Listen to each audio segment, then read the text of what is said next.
I do not want that mistake to happen. That is why I am not using any examples. I am not using any stories. I am not using any other references. He is so clear. If you understand or try to look where the chit and jada is binding each other, touching each other, getting knotted, you will suddenly see you are free by your nature. There is no knot. Small announcement. Some illegal car parkings on the outside parking lot, getting tickets. They need to go and check, please. You may get liberation from liberation, but not from tickets. In this country, if you do illegal thing, nobody can do anything. And these guys are telling that Swamiji should do something. What? You will do some illegal activity? Jnani only told, na? You will do illegal things and I should save you from that. The underground parking is available, so they can park it there. There.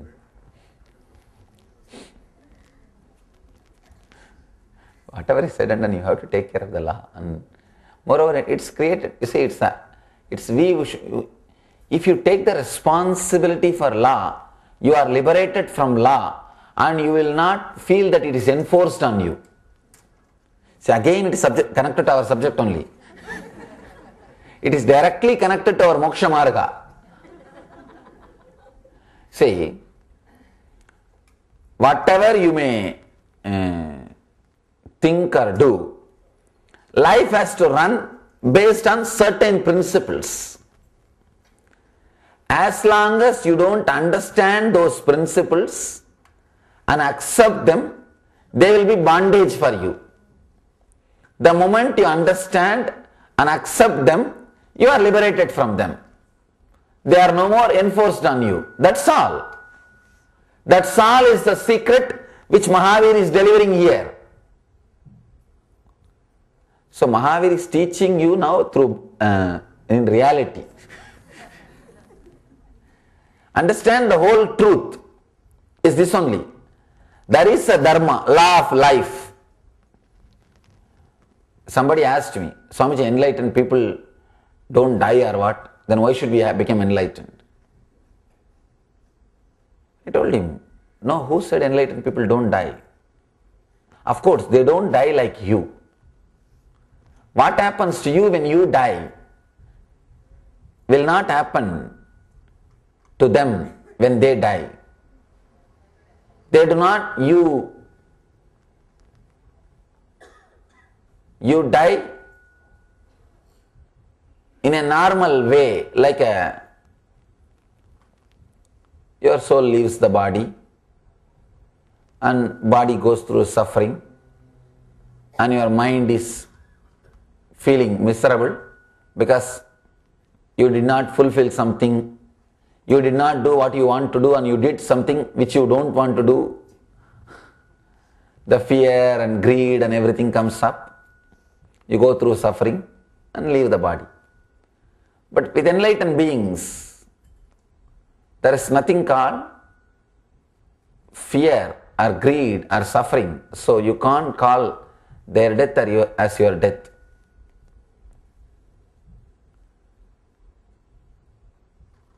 There is a law of life.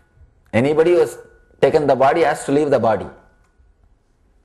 In your case, because you did not understand the dharma, law of life, and accept it, it's like you feel it is enforced on you.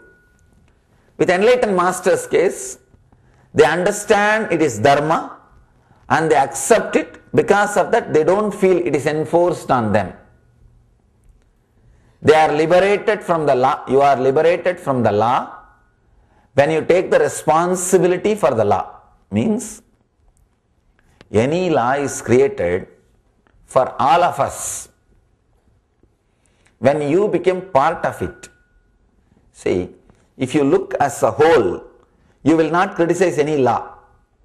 Only if you look as a part, if you look from your view, you will criticize all laws. If you look as a whole, you won't criticize any law.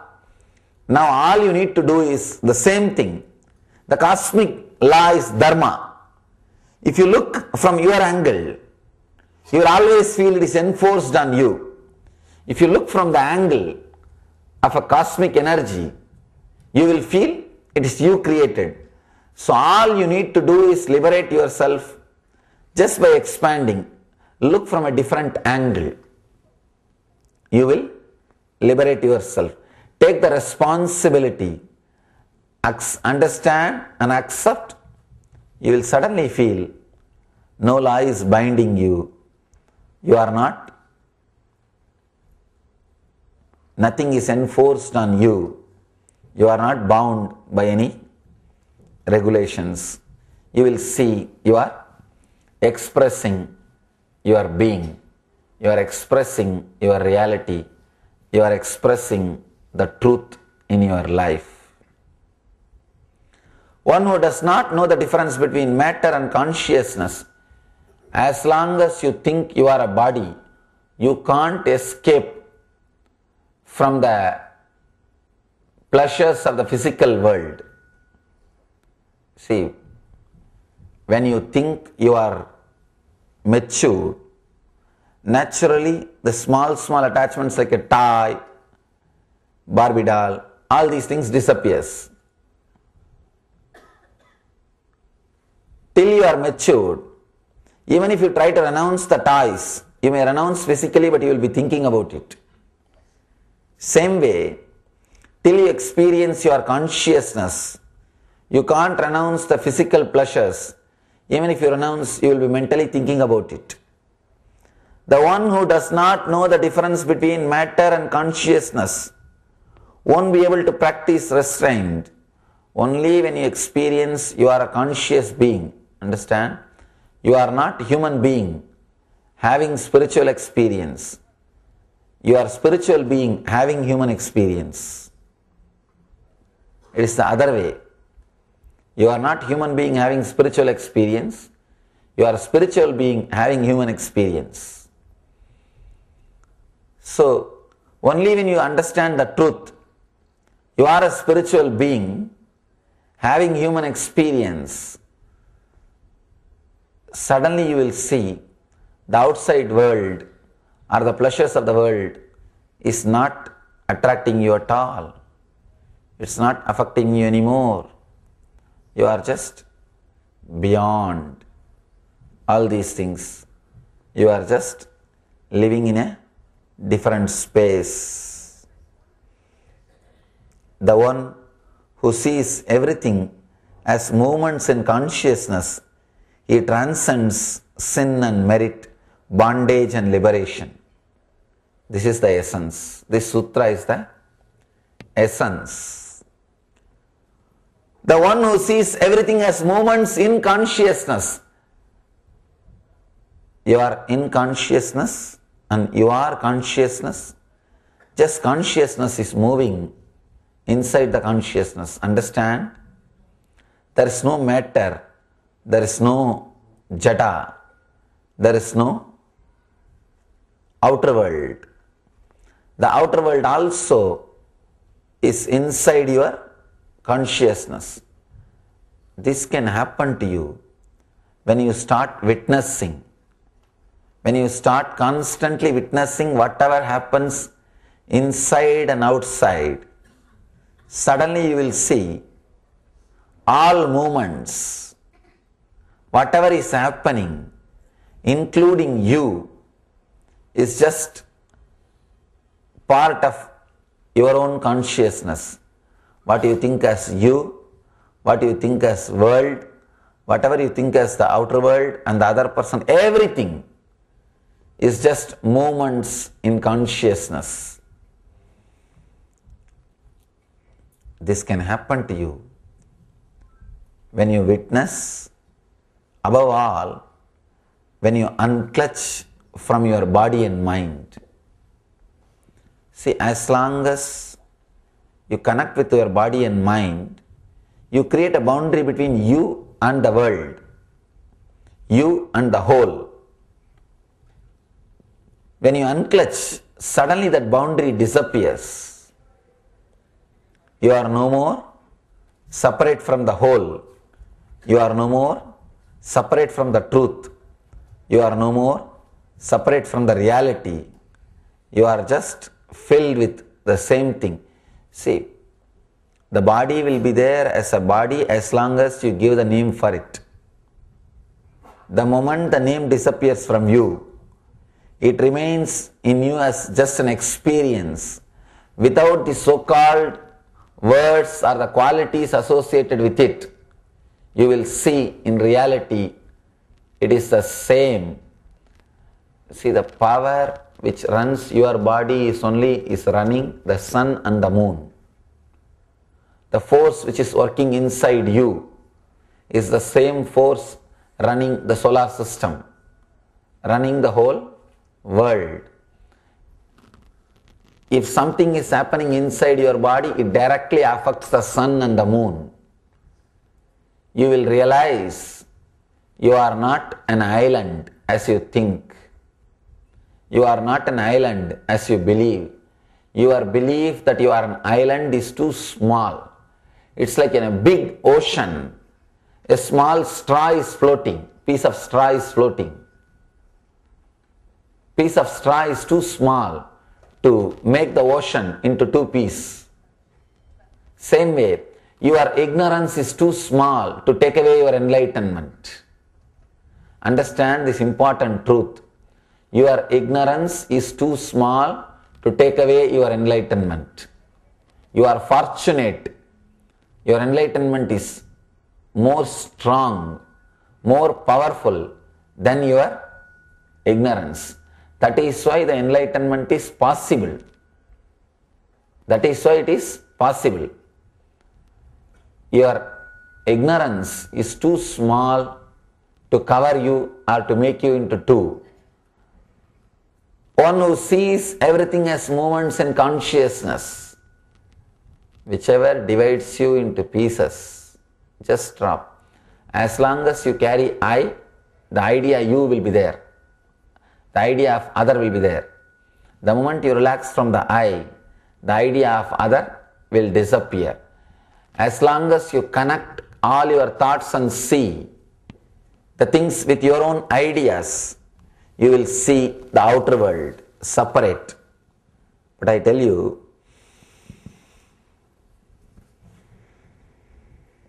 once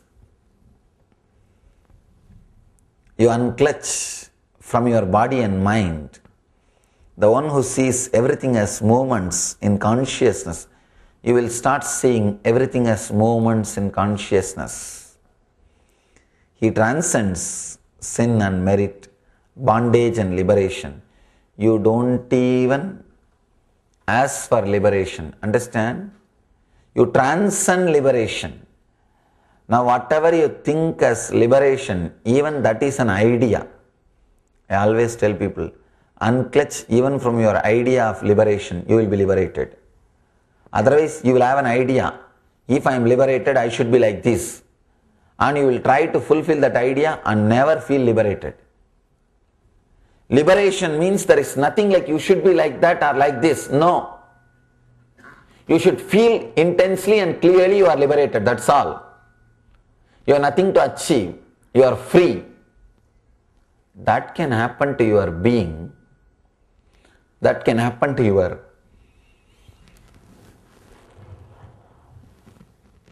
soul only when you liberate yourself even from the idea of liberation.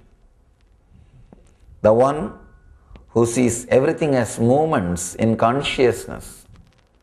For example, when you look at this rose, you create a word rose in your mind and start thinking all ideas which you have about roses, means the idea is connected to the roses, and all the roses which you presented to somebody or all the roses presented to you, some idea, some connection, how that person responded, how you responded. Slowly, in few seconds, you are away from the rose. You are no more connected to rose. Anything in the world you can see. The moment you see, words are created, you are away from the reality. You are now in your own dream world, in your own dreams, seeing but not creating a word and directly trying to connect, just like kids.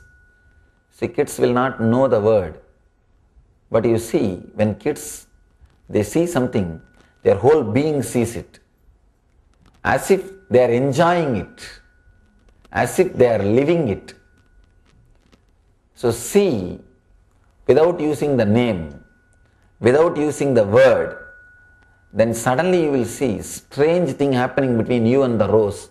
The idea or the boundary that you are separate from the rose will slowly disappear. You will feel like you are just slowly becoming one with the rose because the boundary is disappearing. Because the boundary is disappearing. You are becoming one with the reality. You are becoming one with the truth. You are becoming one with Satya.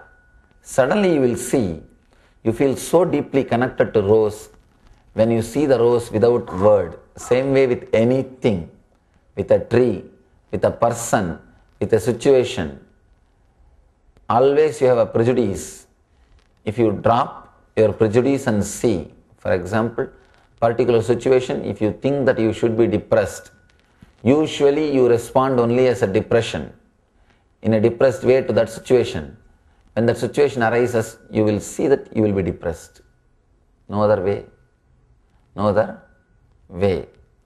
So whoever is connected to something, to the things of the outer world, in a particular way, we call this as a psychodrama. If you are prepared, if you are given the dialogue of depression at a particular moment, you will repeat the same mood, same dialogue throughout your life when that kind of situations arise in you. So the whole life is nothing but psychodrama, selected dialogues and psychodrama. Person who understands everything as movements in consciousness. That's a beautiful Zen story. One disciple goes to master and asks, Master, you have become a master, please guide me also how to become a master. Master says, who said I have become a master? No, I am a master because you want to be a disciple. As long as you are playing the role of a disciple, I will be in the seat of the master. The moment you are no more a disciple, I will not be a master anymore. Disciple was shocked. He said, how can it be? Master says, yes, only when you want to see a guru, you will see guru in me. For example, it's not that all the people who see me on the road, they all feel my presence or energy. No. Only a person who needs, who wants, he feels connected. So including your experience, everything is part of the great psychodrama being played here. Understand? Master plays the psychodrama of master-disciple relationship to expose you to the reality and to take away all other psychodramas from you. That is why we say Guru-disciple relationship is the ultimate relationship and last relationship. Till you have that relationship, you will have all other relationships. Once you have the Guru-disciple relationship, he swallows all other relationships. He takes away all other relationships. And now nothing else will exist. And then he takes away even the Guru-disciple relationship and shows you there is no Guru, no disciple.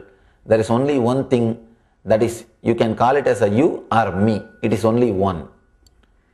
As long as the you and me exist, there is a possibility for relationship. In reality, you and me itself doesn't exist. It is one and the same. You may call that as a you or me. That's not a problem. Any word you may use. But you will realize the one who sees everything as movements in consciousness, you will realize you and me are just two different waves in the same ocean.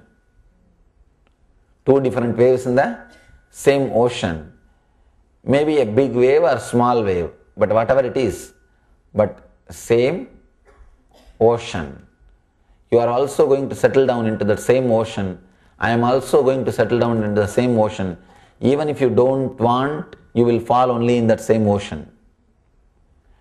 The wave, when it rises, when it is in its peak height, and when it falls, in all three times, it is directly connected to ocean. It can't be away from ocean.